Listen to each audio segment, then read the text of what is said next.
Hey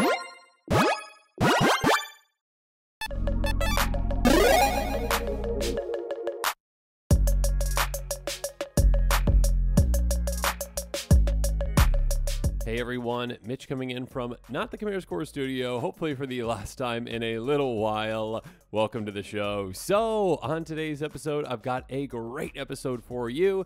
Thank you, patrons. Once a month, patrons vote on what commander they want to see in an upcoming episode. The commander that gets most votes wins. And the commander that got the most votes this time is Taii Wakeen Perfect Shot, a 2/3 human mercenary for 2 mana in Boros. Whenever a source you control deals non-combat damage to a creature equal to that creature's toughness, draw a card. And by paying X, you can tap, and if a source you control will deal non-combat damage to a permanent or player this turn, it deals that much damage plus X instead. This is a very spicy commander. Like, this is a commander that you say, hey, how do I build around this in just a very, very value-focused way, and also a very, very brutally effective way. It's incredibly unique. I love when Wizards gives us commanders that are just so absolutely unique and so, interesting to build around, because what you are trying to do is, again, get that pinpoint accuracy, being able to take out creatures equal to their toughness, like getting all creatures to have the same toughness maybe, and doing some crazy things with that. Yeah, we'll talk about that here in a little bit. But being able to just draw an absurd amount of cards again in Boros is pretty unheard of. And being able to adjust our damage that we are dealing, our non-combat damage, that can be a really cool effect. So there's a lot of awesome things we can do this one. Let's jump into the tactics after I mentioned that this deck is incredibly budget friendly. I mean, the commander itself is just 13 cents. The entire deck, according to Moxfield, is just $15.15, which, I mean, okay, that doesn't include shipping or basic lands, but still incredibly budget friendly, just $15. Regardless, let's jump into the tactics and talk about how this deck works.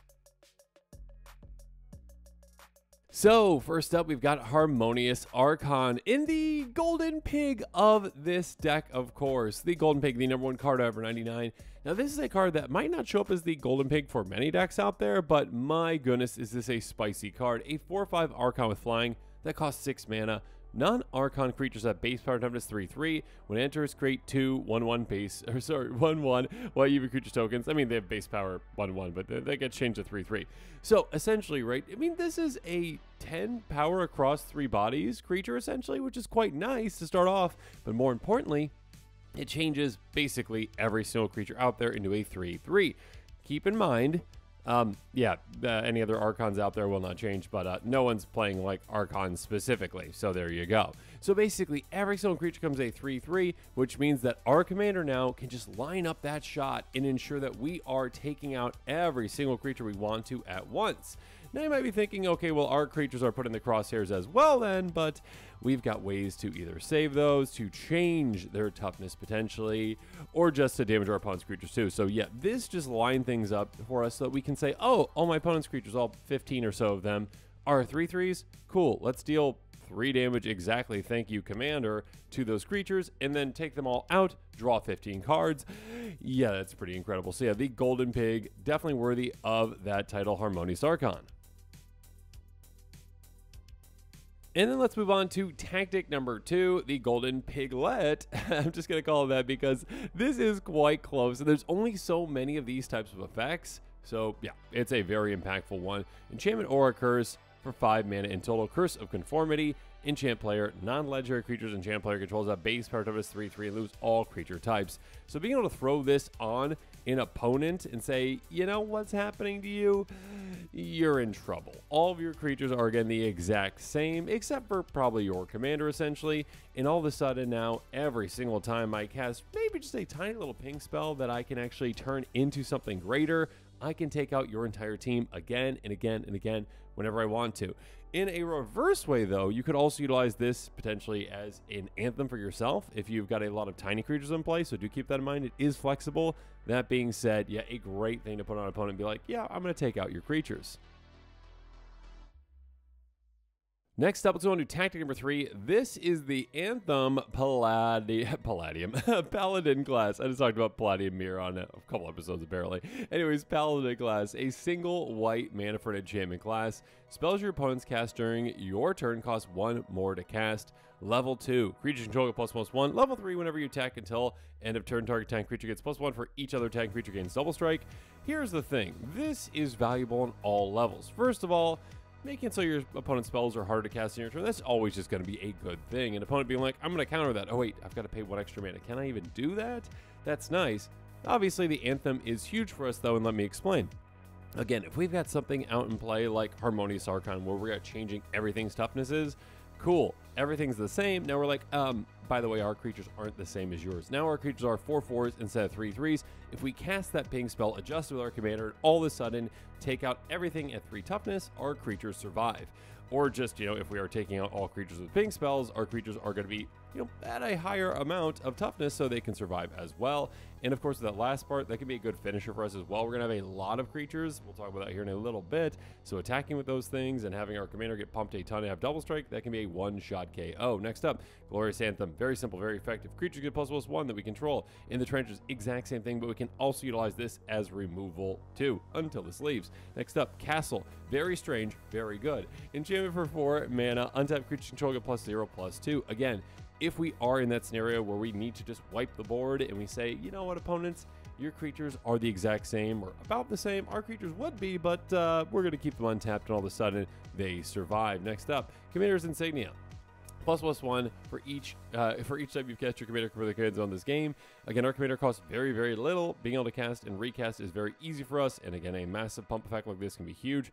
Call for Unity, Revolt. At the beginning of your end step, if a permanent control left the battlefield this turn, put a unity counter on Call for Unity. Sometimes it's actually a good idea to take out our own creatures because, yeah, if we need some card draw, we're like, got a bunch of 1/1s in play. Let's just wipe them, and all of a sudden, draw a ton. So getting our creatures taken out will happen throughout the game, and creatures we control get +1 for every single unity counter on this, so the longer the game goes, the more counters this gets.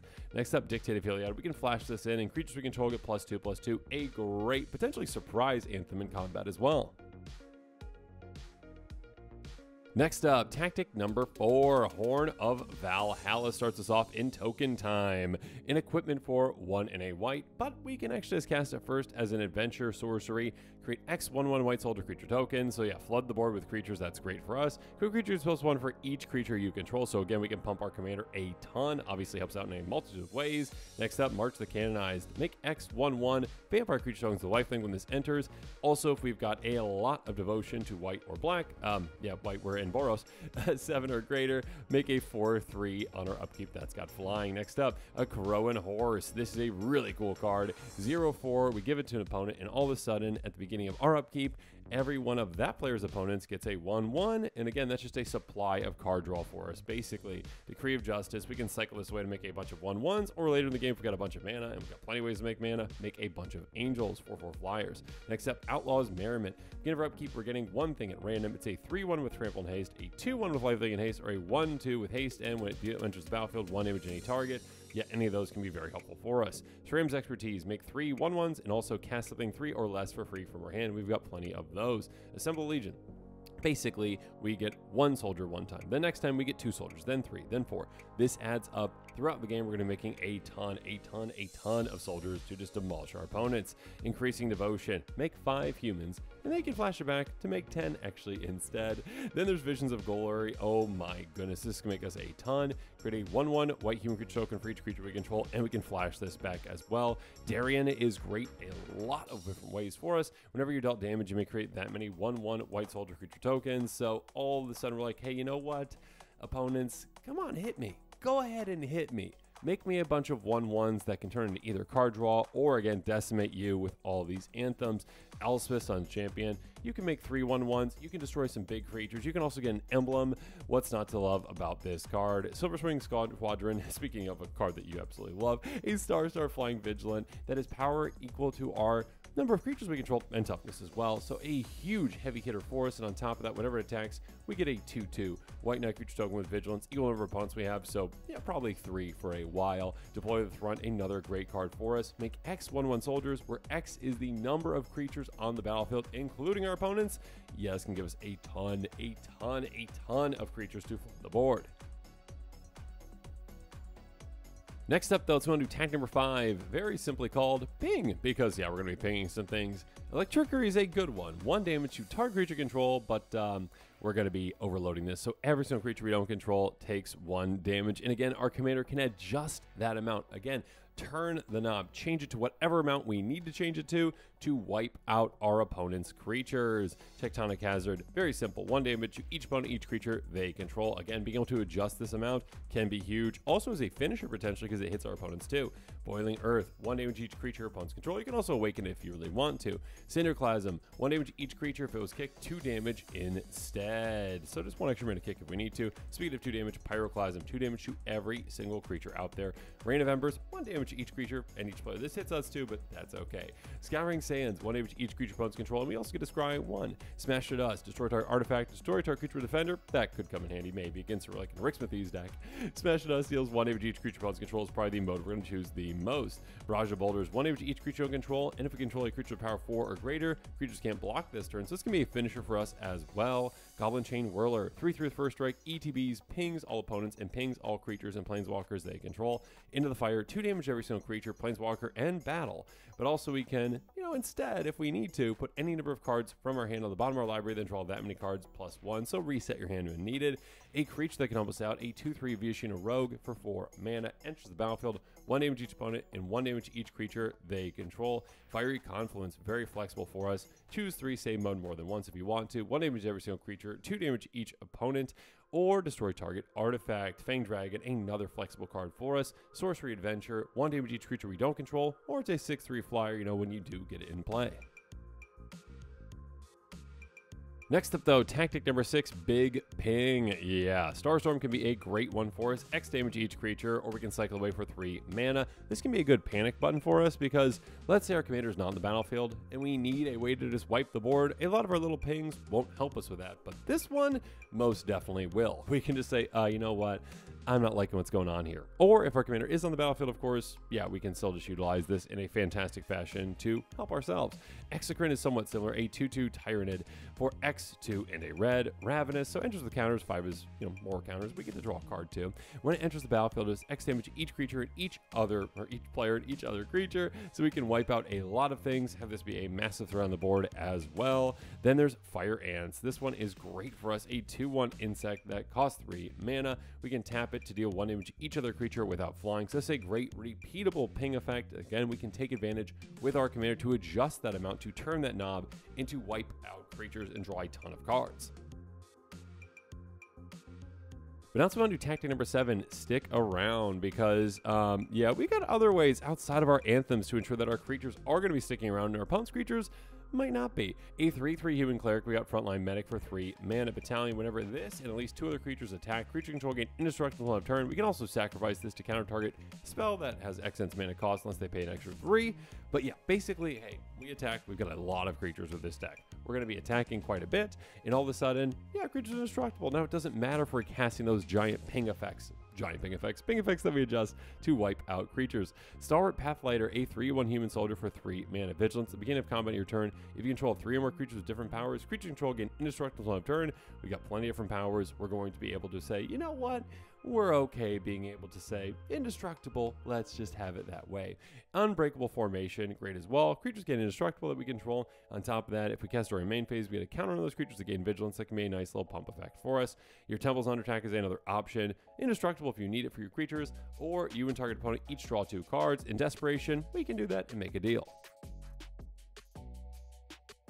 Next up, tactic number 8, Brutality. Yeah, we need to press a panic button sometimes and just be like, let's set things back to the Stone Age. Nev's Disc, a great one. ETB's tap, pay 1 tap to draw artifacts, creatures, and enchantments. Cleansing Nova, very flexible, draw creatures, or all artifacts and enchantments if you need to do that. Akroma's Vengeance, cycle it away if you need to, or destroy all artifacts, creatures, and enchantments. And of course, Austere Command, very flexible, choose 2 artifacts, creatures, enchantments. Well, the creatures are like big creatures, small creatures. Again, it's a very flexible spell, choose what you need for you. Also, when it comes to Brutality, though, Psychosis Crawler, a crazy cool card. Number 1, its power and toughness are each equal to the number of cards in our hand, which again can be an absurd amount, because again, if we wipe the board and all of a sudden every creature's gone, except for like maybe our commander and this, we just drew like a ton of cards. And even our commanders are going to ask too. But being able to draw a ton of cards and say, oh, I've got a 20/20 in play. Okay, smack an opponent in the face because they don't have any blockers left now. On top of that, whenever you draw a card, each opponent loses 1 life. Yeah, they can go really, really quickly. Again, when you are just wiping the board, drawing a card for each creature you control, kind of like a decree of pain every single time you do it, you can wipe opponents out with this in no time. Moving on to tactic number 9, ramp it up. First up, there's Wayfarer's Bauble. Pay 2 taps, sacrifice, get a base land, play tap. Everflowing Chalice, a very flexible mana rock. Pay 2 taps for 1, 4 taps for 2, etc., etc. Arcane Signet, very simple, very effective. Cost 2 taps for 1 of our colors. Boros Signet, we can filter our colors with this one. Pay 1 tap, add red, red and white. Fractured Power Stone, taps for a colors. Don't worry about that, plain or die. Mind Stone, tap for a colors. Pay 1 tap, sacrifice, draw a card. Prismatic Lens, taps or filters our mana. Talisman of Conviction, taps for a colors, or taps for a colors. 1 damage, just no big deal at all. The Iron Crag, taps for a colors. Whenever a legendary enters the battlefield under our control, we can have it become an equipment instead. Pay 3, and it gives a +3/+3. So again, if we need to protect our commander with this, we can. Worn Power Stone enters tapped, taps for 2. Firemind Vessel also enters tapped, taps for 2 mana, different colors. Hedron Archive, cost 4, taps for 2. We can pay 2 taps, sacrifice, draw 2 cards. Very similarly to Stone Speaker Crystal, we can actually sacrifice this one as well in the same way, but we exile any number of players' graveyards and also draw 1 card. And then there's Dreamstone Hedron, taps for 3, pay 3 taps, sacrifice, draw 3 cards. But now on to our last tactic, very quickly, Great Lands. First up, there's Castle Arden Vale. This one enters the battlefield, tapless controller planes. We got plenty of planes. It's going to enter the battlefield, untap a lot, taps for a white, pay 4 tap, and we make a 1/1 human. So again, making extra creatures can be great, again, because they can become massive threats with anthems, or again, they can be basically creature fodder for us to be able to draw cards. Conjure the Councils, we can pay 5 tap, sacrifice to make 2 1/1 Thopters. Care Keep, make a 0/1 Kobold just by paying 1 and a red and tapping it, or Spawning Bed, pay 6 and tap, and we get 3 Eldrazi spawn that we can sacrifice for mana if we need them.